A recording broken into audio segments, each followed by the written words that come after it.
The day the galaxy shook, the stars were calm that day. Too calm. In the heart of the Velther system, an alien fleet of 500 warships floated in tight formation. Their hulls shimmered with blue energy shields, their cannons primed and waiting. These were the pride of the galactic coalition ships that had fought and won hundreds of battles. Every alien commander on the bridge believed nothing in the galaxy could defeat them. They were wrong. It began as a blip on their scanners. Just one signal. Small. The alien officers laughed when they saw it a single human warship alone, entering the system. Is this a joke? One alien captain sneered. Another replied, perhaps they are here to surrender. The lone human ship moved forward in silence. No demands, no threats. Its engines glowed with a strange golden light, unlike any the Coalition had seen before. And then, without warning, it fired. A beam of white-hot energy tore through the void, hitting the lead Coalition battleship. The shields collapsed instantly. Metal shattered like glass. In seconds, the proud vessel was gone, leaving only a cloud of fire and debris. The alien fleet panicked. Thousands of voices shouted orders across comm channels. Fighters launched. Missiles streaked through the dark. But the human ship danced between the attacks with impossible speed, each movement calculated and precise. Every shot it fired destroyed another enemy ship. The battle lasted only 17 minutes. 17 minutes to end what the galaxy thought was unbreakable. When it was over, the Velther system was silent again, except for the crackle of dying fires. Wreckage drifted in every direction, bodies frozen in the cold of space. Of 500 Coalition warships, only 7 escaped. Across the galaxy, news spread like wildfire. Alien civilians gathered in bars, homes, and public squares to watch the same footage the moment humanity's fleet tore through the Coalition's. Strongest defense. In the Grand Hall of the Coalition Council, leaders of a dozen species sat in silence. Their faces were pale, their eyes fixed on the glowing holoscreen in the center of the chamber. That was only one of their fleets, whispered Chancellor Yora of the Zikra Dominion. No, not even a full fleet, answered Admiral Chiron, his voice trembling. That was a single strike group. A murmur spread through the chamber. If this was the power of one small human force, what would happen if Earth sent more? On the other side of the galaxy, in a command room buried deep beneath the surface of Mars, Captain Darius Venn stood before a massive display showing the battle's aftermath. He was a tall man with hard eyes, his uniform still scorched from the fight. His crew watched him in silence, waiting for his words. Mission complete, he said calmly. We've sent the message.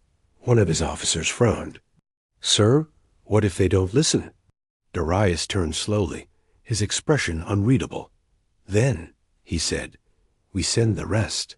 Far above Mars, the orbital docks were already at work. In the shadows of the great shipyards of Titan, massive shapes loomed, hulks of metal the size of cities, half complete but growing every day.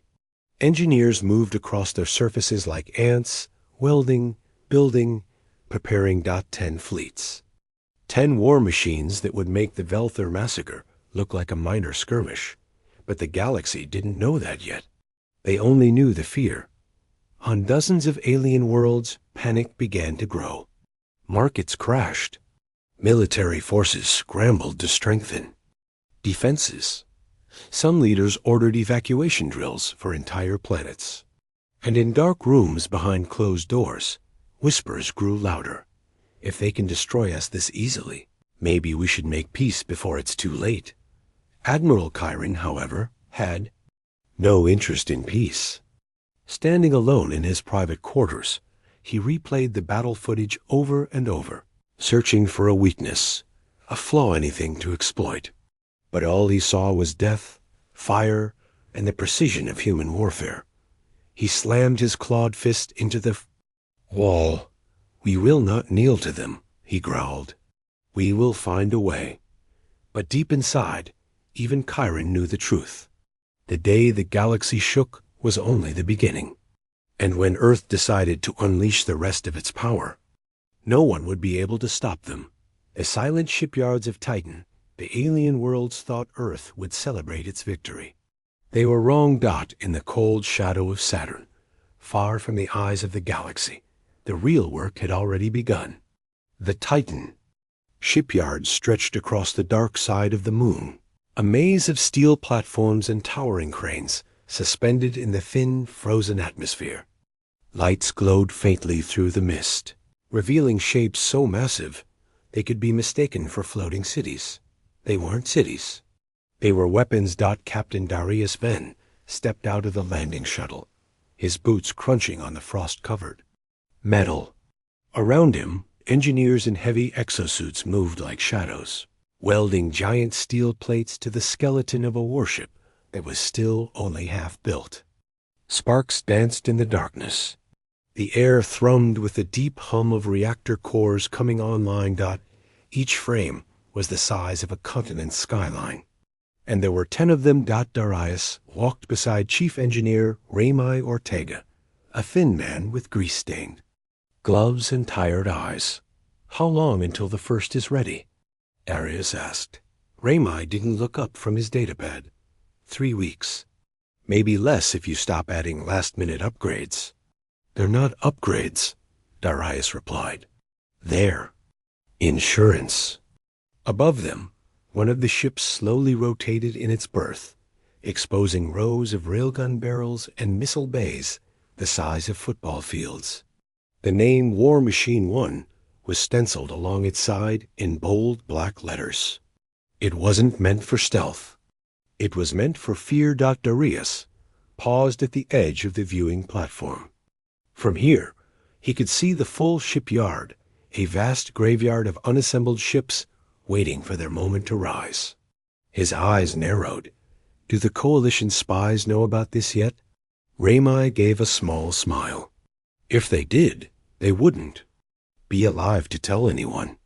On a barren asteroid 5 systems away, they were already trying. 3 alien infiltrators, small, insect-like creatures from the Vorn hive huddled inside a stolen cargo ship. Their orders were simple. Get close enough to Titan to take scans, then transmit them to Admiral Kyren. As the cargo ship drifted toward Saturn, its camouflage systems flickered. Suddenly, the space around it rippled. From the blackness, a human stealth frigate emerged, weapons already locked. The alien pilot froze. They were waiting for us. A calm human voice came through the comms. Unidentified vessel, power down your engines. The aliens exchanged quick glances, then lunged for the controls. The cargo ship spun wildly just before 3. Railgun rounds tore through its hull. In seconds, the ship was gone, nothing left but shards of metal and frozen gas. Back on Titan, Darius received the report. He didn't react. He had expected it. Instead, he turned back to Rami.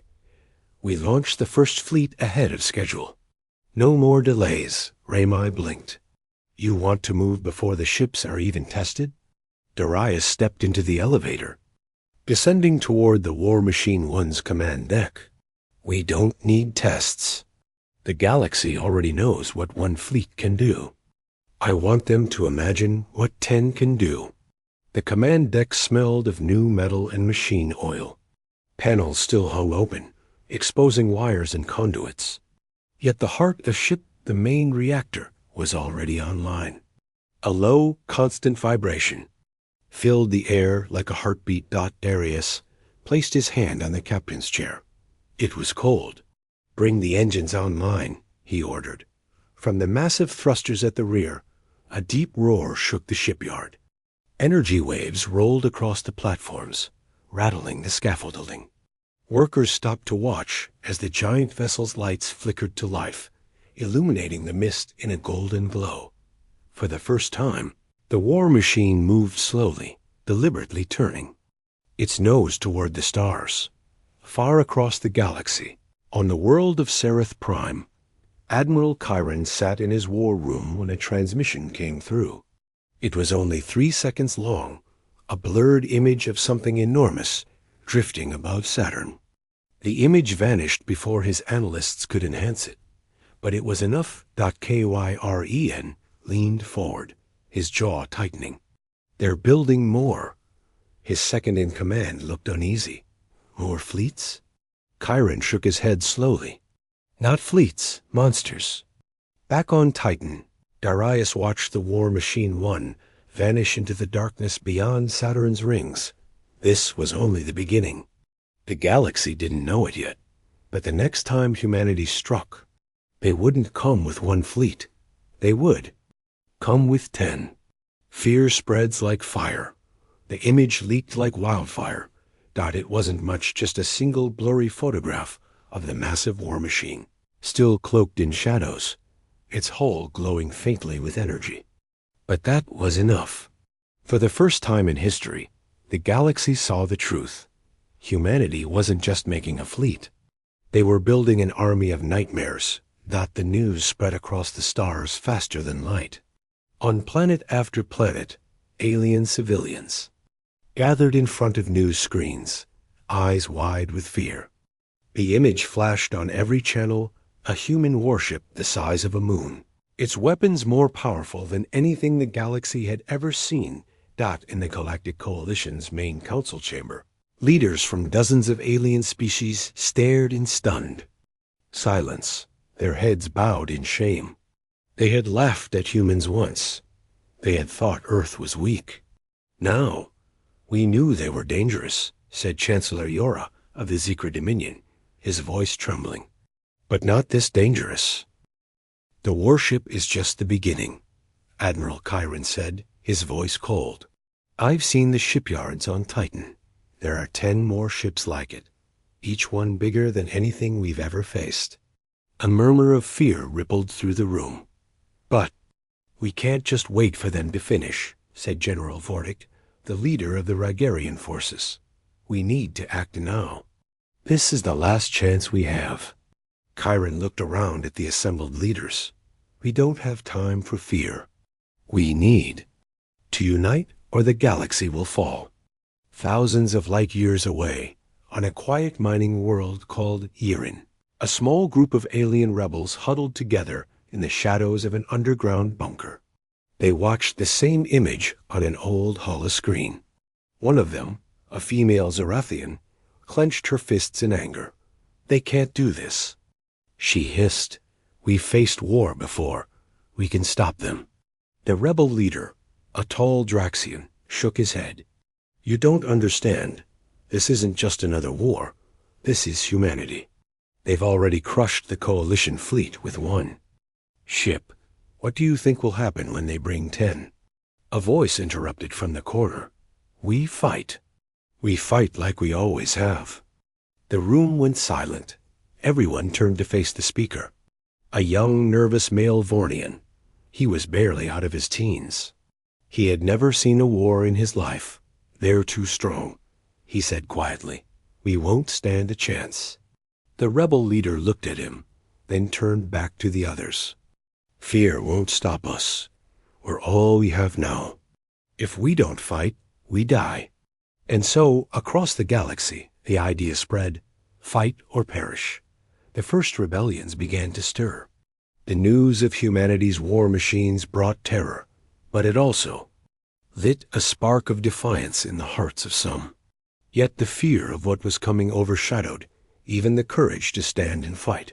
Back on Earth, in the underground war rooms of the United Earth Defense Council, Darius stood in front of a massive tactical display. He studied the holograms of the galactic map, his finger tracing the lines that connected the planets they were preparing to invade. His crew was silent, watching him carefully. What's the plan, Captain? An officer asked. Arias turned. His expression was hard as stone. We'll wait for them to make their move. They'll come at us, thinking they have the advantage. And then we show them how wrong they are. Will they be ready? The officer asked. "We won't give them a chance to prepare," Darius replied. "The moment those fleets are ready, we'll strike. 1 fleet, 10 fleets makes no difference. We end this before it begins." On a faraway world, deep in the heart of the Coalition's capital system, a leader sat in his private chambers, trembling as he stared at the same image. He was the king of a planet and had once laughed at the thought of humanity becoming a threat. Now, with the human fleets moving closer to completion, he understood the true cost of that arrogance. "We have made a mistake," he muttered to himself. His chief advisor spoke softly from the shadows. "Your Majesty, what should we do?" The king swallowed hard, his thoughts racing. "Prepare to meet them. If we don't, we die." The entire galaxy was on edge now. Ships were being rushed into service. Fleets that had once been too small or too weak to be taken seriously were suddenly training for war. The galaxy was preparing for something that no one had ever expected: humanity's wrath. And in the distance, the shadows of the war machines loomed closer, their engines silently humming as they prepared to leave the safe confines of Titan. It was no longer a question of if they would strike. It was only a matter of when. The vanishing fleets. The galaxy held its breath.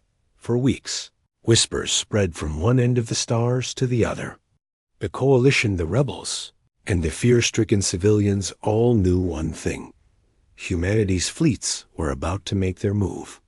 What they didn't know was where or when. Deep inside Coalition war rooms, the generals and admirals argued.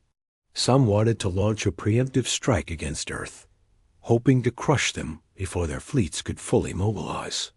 Others, paralyzed by fear, insisted on waiting. Perhaps humanity's plans were exaggerated. Admiral Chiron, however, knew better. He sat alone in his dark command room, studying a map of the galaxy. His eyes narrowed as he traced the paths of humanity's fleets, which had all but vanished from Coalition scanners. The humans had perfected their stealth technology. The massive war machines, built in secret on Titan, could now move through space without being detected. The waiting was over. Humanity was no longer hiding. They were moving. Chiron's finger hovered over a particular system on the map, a key strategic point at the edge of Coalition space. The planet had no military defenses. Its people were peaceful farmers, too far removed from the galactic wars to be of any concern. Chiron knew this was their first target. Earth wasn't just attacking military strongholds. They were making a statement. "Set course for Seraphis," Chiron ordered, his voice cold. "We must stop them before it's too late."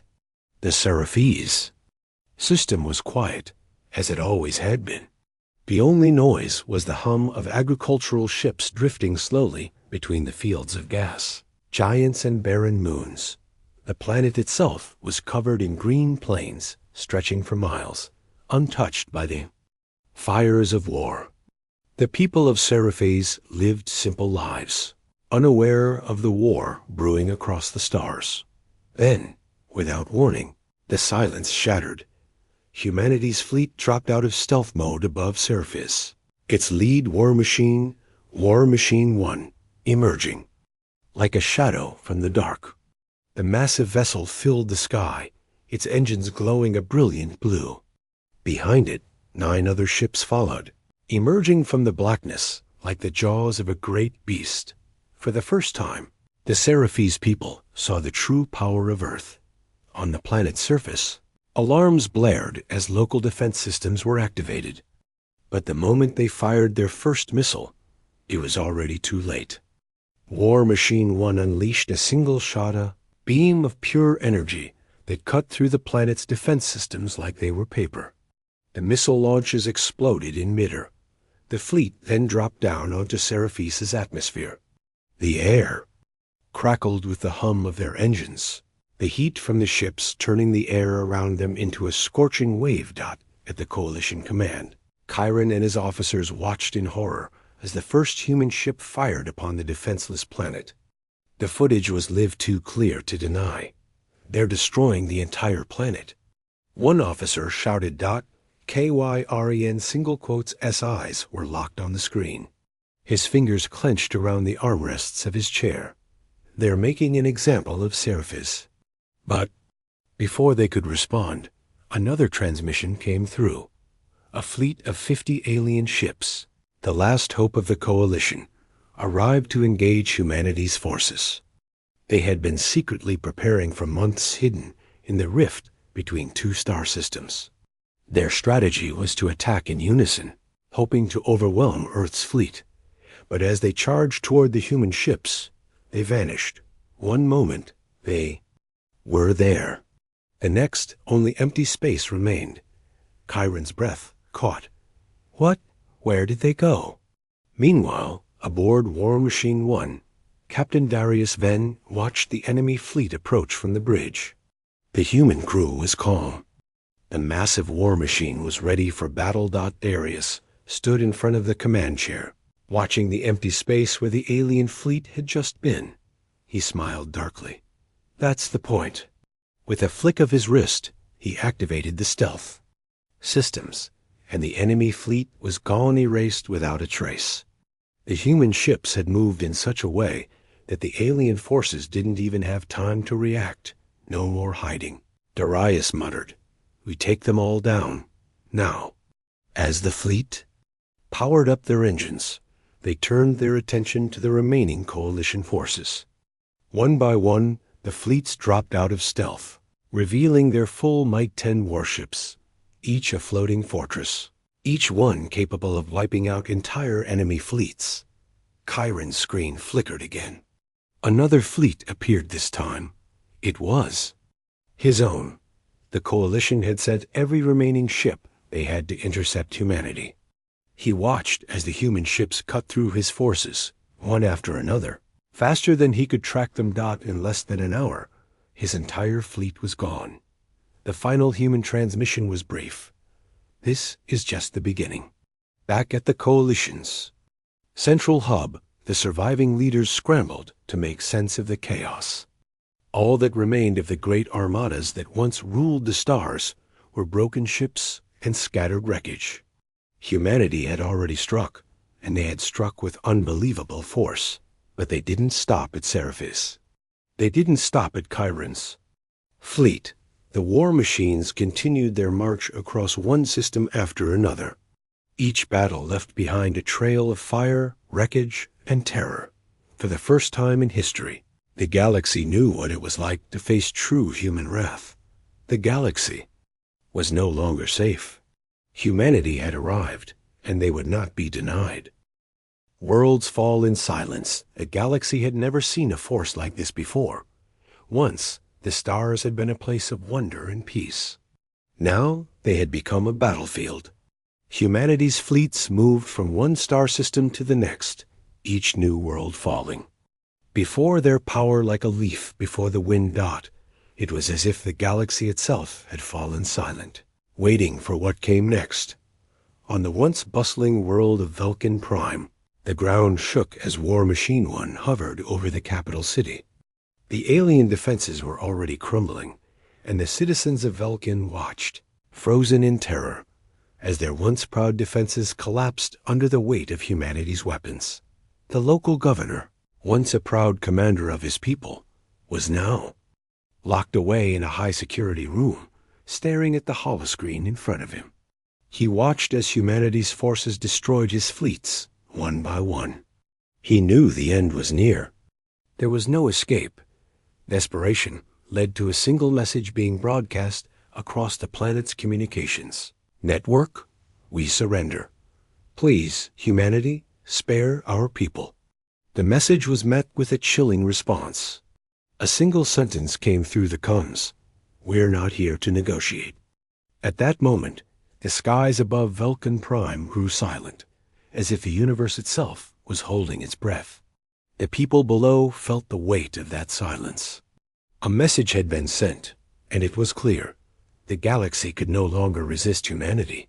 Far across the galaxy, Admiral Chiron sat in his command center, watching the feeds from multiple worlds. The galaxy was crumbling before him, and every time he blinked, another world fell. He could hear the distant voices of his advisors, but they all sounded distant, as if they were speaking from underwater.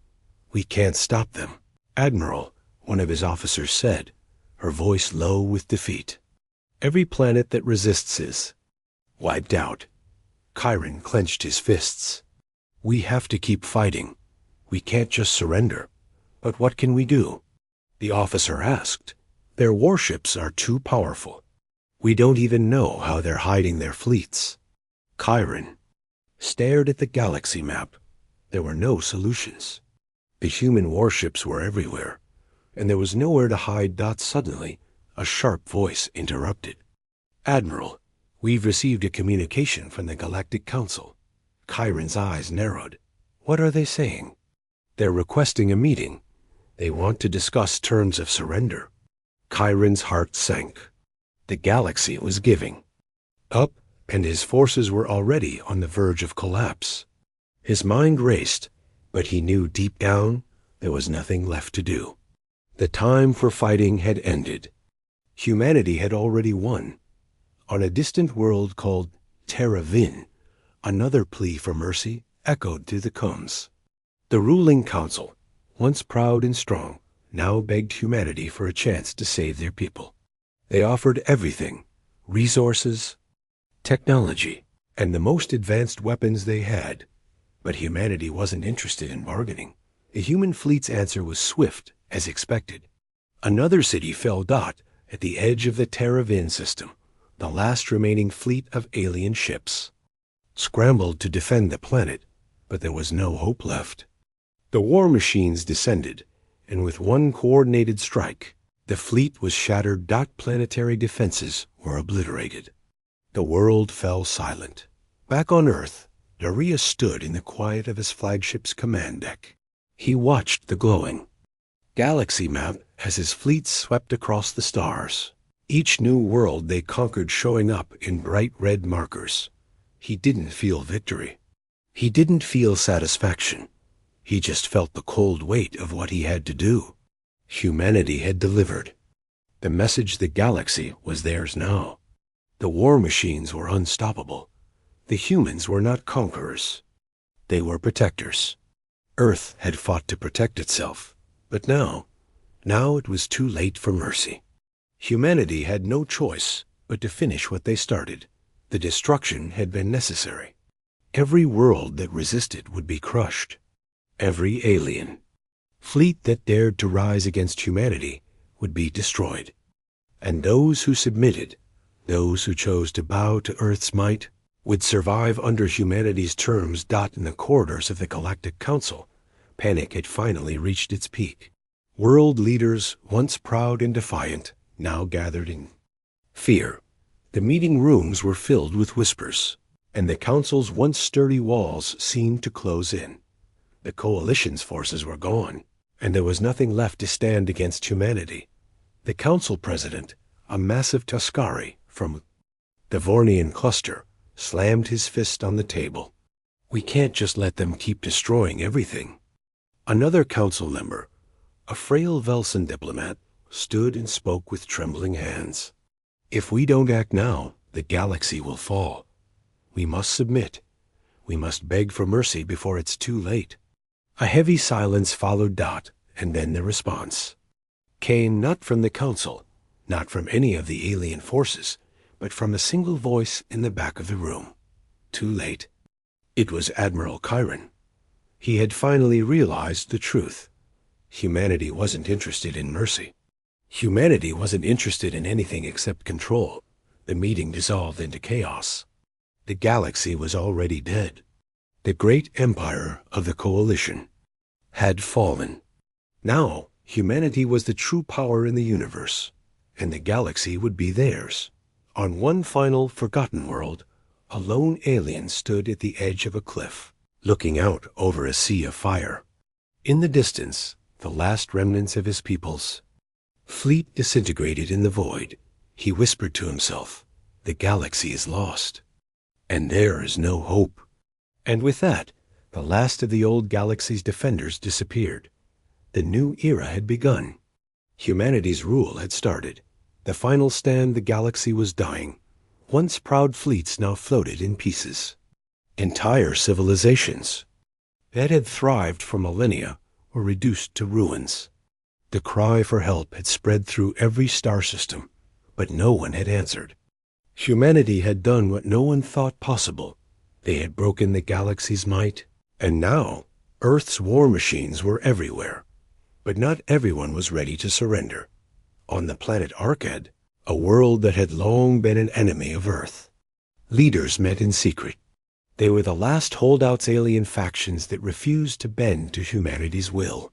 For them, this wasn't just a fight for survival. It was the last vestige of their pride. The planet's capital was a sprawling city of metal spires and domed halls, hidden deep beneath the surface to avoid detection. The leaders of the remaining alien worlds, once scattered in fear, had gathered here, desperate to find a solution, any way to stop humanity's advance.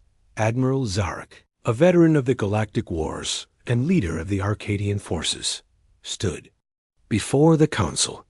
His face was weathered, his voice a rasp from years of battle. "We have nothing left," he said, looking around at the leaders who had once sworn to defeat humanity. "We have no fleets, no armies.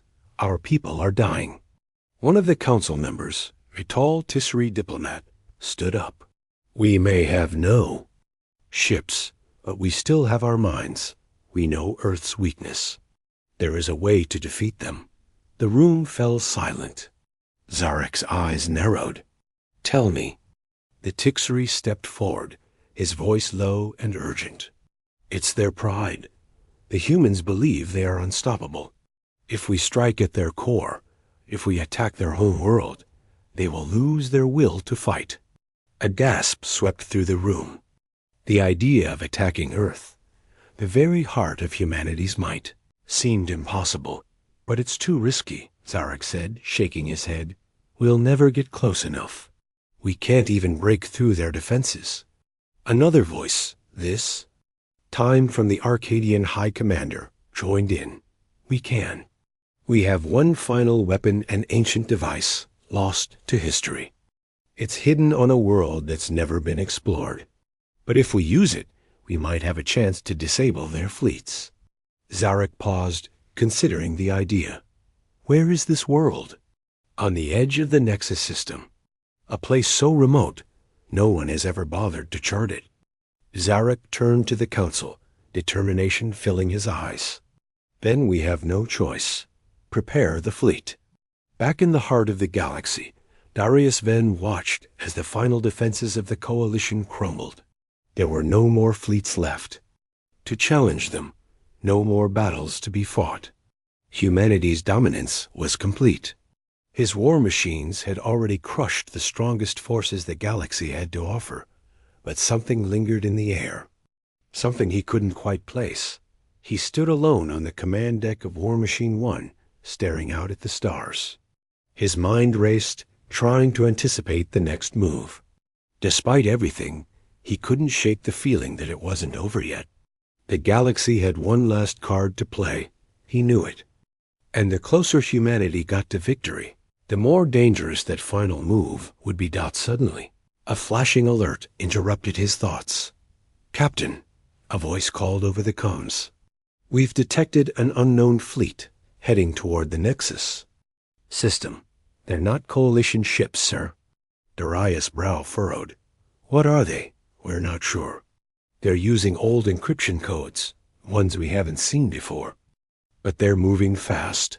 Darius' heart skipped a beat. The Nexus system was the edge of known space.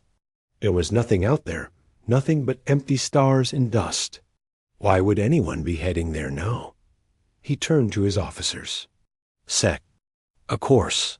Full speed ahead. Let's see who's bold enough to make a move." The unknown fleet arrived in the Nexus system 2 days later. It was unlike anything Darius had seen before. The ships were small, almost too small to be considered warships, but they were armed with powerful, ancient weapons, just as the Arcadian Council had described. Zarek stood at the helm of the fleet, his eyes locked on the human ships that were coming into view. It was their last chance. He had no illusions about their survival. But if they could get close enough, they might have a chance to destroy humanity's war machines once and for all. Prepare the weapon, Zarek ordered. This is it. The ancient device, hidden for centuries, was powerful beyond belief. It was capable of disabling entire fleets, shutting down every piece of technology within a vast radius. It was humanity's greatest threat, and now it was. Their final weapon, the ships fired their thrusters, heading straight for Earth's war machines. Darius watched as the small fleet approached. They were fast, almost too fast for his ships to catch. What are they doing? He muttered under his breath. The fleet was nearing the final stretch, just as the Arcadian ship's captain initiated the final countdown for the weapon. Device began to hum, sending ripples of energy through space. Suddenly, the lights on War Machine 1 flickered. A strange energy pulse surged through their systems. For a split second, everything stopped. All comms were down. All systems froze. Darius clenched his fists. No. But before the weapon could activate fully, the human fleets regained control. Darius' eyes blazed with fury. Initiate countermeasures. Now.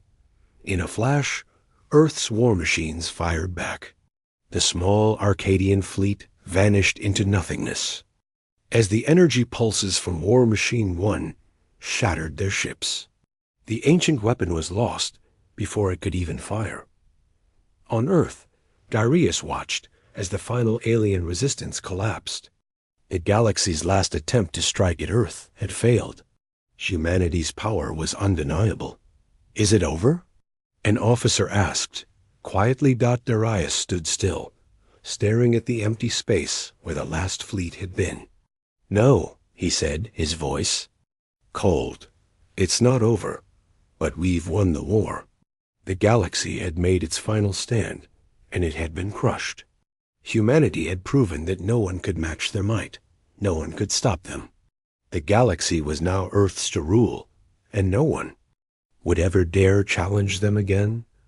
The war machines moved forward. Their mission was complete. The galaxy had been conquered. The galaxy on its knees. The stars were silent now. Once, the galaxy had been a place of endless conflict and struggle, where empires rose and fell, and wars were fought in every corner of the void. But that was before Earth's war machines had swept through the stars, crushing all who dared to challenge humanity's power. Now, humanity stood at the top of the galactic hierarchy. The galaxy had fallen silent, its once proud civilizations shattered. Their leaders bowed before Earth's might. On the capital world of Earth, the human capital, there was no celebration. The victory had been too complete, too brutal. Humanity's warships had delivered the final blow planet after planet had fallen. The galaxy had been made to understand one simple truth. Humanity was unstoppable. Captain Darius Venn stood in the heart of Earth's command center, staring out at the galaxy map, where bright red markers now highlighted every world that had been subdued. The war machines had done their job. The galaxy's greatest fleets had been shattered. The last remnants of the coalition were scattered and broken. We've done it, said an officer, standing at his side. We've won. The galaxy is ours. Darius didn't answer. He simply stared at the glowing map. There was no joy in victory, only the cold satisfaction of knowing humanity's place in the universe was secured. He had led Earth to triumph. But at what cost? We've crushed them, the officer continued. Now what? Darius turned slowly. Now we rebuild. But we do it on our terms. In the aftermath of Earth's conquest, the surviving alien leaders, once proud and defiant, had no choice but to submit. They had seen their fleets wiped out, their planets reduced to ash, their armies scattered. There was nothing left to fight for. One by one, they arrived on Earth's homeworld. The Galactic Council, now nothing more than a puppet of humanity, met in the grand halls of Earth's capital. The leaders of once great species who had mocked humanity now bowed their heads in shame. Chancellor Yara of the Zekra Dominion was the first to speak. His once proud voice was now filled with dread. We offer our surrender. We acknowledge Earth's superiority. We accept your rule. Admiral Chiron, leader of the remnants of the coalition fleet, stood next to Yara. His eyes were hollow, his body weary. He had fought for so long, but now he knew the truth. His people were defeated. We have no choice, Chiron said. Humanity has broken us. There's nothing left to fight for. Darius stood in front of them, his arms crossed, watching them carefully. You'll serve Earth now. You'll bend your knee to us, and in return you'll live. Disobey, and you'll die. Simple as that. The alien leaders lowered their heads. In defeat, there was no pride left. There was no rebellion left in their hearts. We accept your terms, Chancellor Yara said quietly, and we'll serve Earth in any way we can. Darius nodded once. Then you will be useful. The peace that followed was eerie in its stillness. The galaxy, once teeming with conflict and rebellion, now lay under humanity's shadow. No one dared challenge Earth. No one even dared speak out. Humanity had not only defeated the alien forces, they had also reshaped the very fabric of the galaxy. Earth's warships were now the ultimate authority, their power and influence stretching across the stars. But as Darius stood before the council of Earth's leaders, looking out at the galaxy they had just conquered, a question lingered in his mind. What now? The galaxy had been subdued, but humanity's rise had come at a cost. Millions of lives had been lost, alien and human alike. Planets had been destroyed. The peace that had been forced upon the galaxy felt hollow. Captain, a voice said. From behind him, it was his officer again. What happens now? Darius turned, looking at the officer with cold eyes. Now we lead. We rebuild the galaxy, but we do it our way. We will ensure peace, but it will be a peace that we control. The officer hesitated. But can we really control the entire galaxy? Is this the future humanity wants? Darius paused, his eyes hardening. The galaxy doesn't get to decide anymore. We do. As the weeks turned to months, Earth's rule spread like wildfire. The once powerful alien factions were reduced to servants of humanity. Alien worlds, some of them billions of years old, fell in line. They knew that resistance was pointless. Earth's war machines, still ready for battle, were everywhere. No one dared challenge them. But even as Earth's dominance grew, a new question began to form in the minds of some. Was this truly the peace they sought? Or had humanity simply become another empire, just like the ones they had defeated? The answer wasn't clear, and the future was uncertain. But one thing was certain. Earth had won. The galaxy was on its knees, and humanity ruled with an iron fist. As Darius watched the stars from his command deck, a final thought crossed his mind. The galaxy had been reshaped by war, but humanity had emerged victorious. He was no longer a captain of a fleet. He was the ruler of a new era. And no one would dare defy Earth again. The universe had learned one harsh truth. Humanity was no longer just a species among the stars. Humanity was the galaxy's new power, and no one would ever forget it.